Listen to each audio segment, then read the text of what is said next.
हेच तर आम्ही म्हणतोय. याच्यासाठी महाविकास आघाडीतर्फे निवडणूक आयोगावरती मोर्चा काढला होता, पण निवडणूक आयोग ताकतुंबा करतोय. राज्य आयोग, आणखीन केंद्रीय आयोग आणि राज्य आयोग हे सगळं मॅन्युप्युलेट केलेलं आहे. कारण जनतेत ग्राउंड लेवलला तुम्ही फिरा, ग्राउंड लेवलला भाजपच्या विरोधी वातावरण आहे. आत्ताच मी दादरवरनं इथं तुमच्या इथं स्टुडिओ टॅक्सीवरनं आलो. त्या टॅक्सीमध्ये सुद्धा होते कुछ भी होने दो साहब, हा उत्तर भारतीय होता, पण तो काय म्हणत होता, साहब कुछ भी होने दो, मुंबई में तो ठाकरे ही चाहिए. हे सामान्यातल्या सामान्य माणसाची प्रतिक्रिया आहे. पण निकाल येताना वेगळेच येत आहेत. 238 आले विधानसभेला आमदार म्हणून अख्ख्या महाराष्ट्रात साधी एक फटाकडी कुठं वाजली नाही. हे आता सुद्धा जल्लोष दिसतोय, तो स्थानिक लेवलचा नगरसेवक आला त्याचा जल्लोष आहे. हे मशीन्स मॅन्युप्युलेट केले जातातच, हॅक आम्ही म्हणत नाही.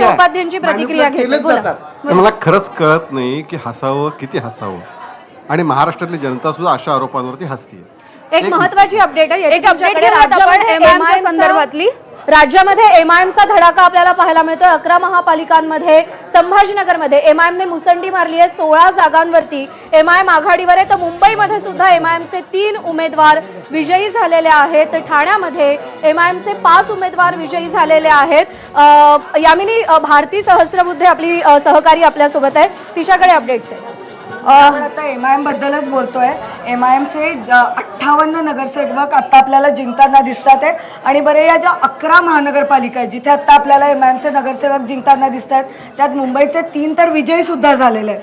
संभाजीनगरमध्ये 16 नगरसेवक आघाडीवर आहेत. अमरावती, नागपूर इथे सुद्धा नगरसेवक आघाडीवर आहे. ठाण्यात, मुंबऱ्यात 5 जिंकलेले आहेत नगरसेवक. चंद्रपुरात 1, नांदेड 9, नगरमध्ये 2, धुळ्यामध्ये सुद्धा 8 नगरसेवक एमआयएमचे आघाडीवर आहे. आता आपल्याकडे टॅली चालली आहे त्यात पाहिलं तर 58 नगरसेवक आपल्याला एमआयएमचे जिंकताना दिसत आहेत. आपण परवा माहिती जी दिली होती आपल्या चॅनलच्या माध्यमातून, असदुद्दीन ओवैसींनी 19 सभा घेतल्या होत्या महाराष्ट्रामध्ये, आणि अकबरुद्दीन ओवैसी सुद्धा इथे होते. त्यामुळे दोन्ही भावांनी घेतलेल्या सभा आणि हा दिसतोय आपल्याला. याच्यावरच आपण सरिता मॅमची कमेंट घेऊया की एमआयएमचा एक वेगळा करिश्मा आणि वेगळा परफॉर्मन्स महाराष्ट्रामध्ये या निवडणुकांमध्ये दिसतोय. नक्कीच, आणि मला वाटतं त्याला पूर्णतः या विजयाचे शिल्पकार एमआयएमसाठी हे असदुद्दीन ओवैसीच म्हटले पाहिजे. ते ठाण मांडूनच बसले होते अनेक दिवस महाराष्ट्रामध्ये, ठिकठिकाणी त्यांनी सभा घेतल्या.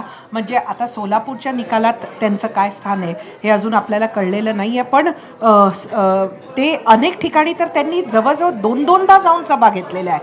आणि ते त्यांचे बंधू, त्यांचे इतर कार्यकर्ते हे ताकदीनं कामाला लागलेले होते. त्यांनी प्रत्येक पक्षाचा, विरोधी पक्षाचा जो मुद्दा आहे तो उचलून त्या पद्धतीनं एक सिस्टमॅटिक असा प्रचार केला होता.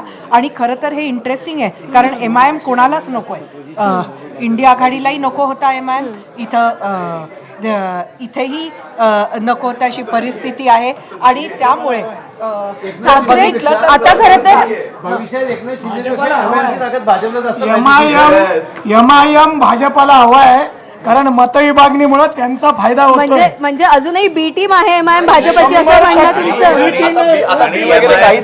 आता थेट मदत घेतली जाते. आता तुम्ही महानगरपालिका, आता नगर परिषदांमध्ये तुम्ही पाहिलात एमआयएमला सोबत घेऊन अकोटमध्ये तुम्ही पाहिलात अकोल्याच्या. असो, यांना ते पटणार नाही कदाचित, पण ठीक आहे. विधान परिषदांमध्ये सुद्धा आपण 23चा कोटा पूर्ण करण्यासाठी एमआयएमची मतं घेतलेली आपण पाहिलेली आहेत. त्यामुळे मुस्लिमांची मतं आम्हाला जातात. केशव पाटील किती दिवस हा आरोप सहन करणार आहात तुम्ही की एमआयएम भाजपला मदत करते? असं आहे की ज्यांना स्वप्नात कुठल्या तरी राहायचं त्यांनी राहावं. आता विधान परिषदेचा विषय झाला, मी त्यांना आता फार लांब जात नाही. संजय राऊतांच्या निवडणुकीमध्ये एमआयएमने जाहीरपणे पाठिंबा दिला होता, तेव्हा चालला एमआयएमचा पाठिंबा. एमआयएमचा ऐकून घ्या. नाही, अहो एक मिनिट. तिथली सुद्धा गोष्ट आम्ही युती केली नाही. तिथल्या राष्ट्रवादी सोबत त्यांची युती होती, आमच्यासोबत डायरेक्ट युती नव्हती. एक मिनिट माझं पूर्ण होत्या मध्ये. राष्ट्रवादी एक मिनिट माझं पूर्ण होत्या. नगराध्यक्ष केला साहेब.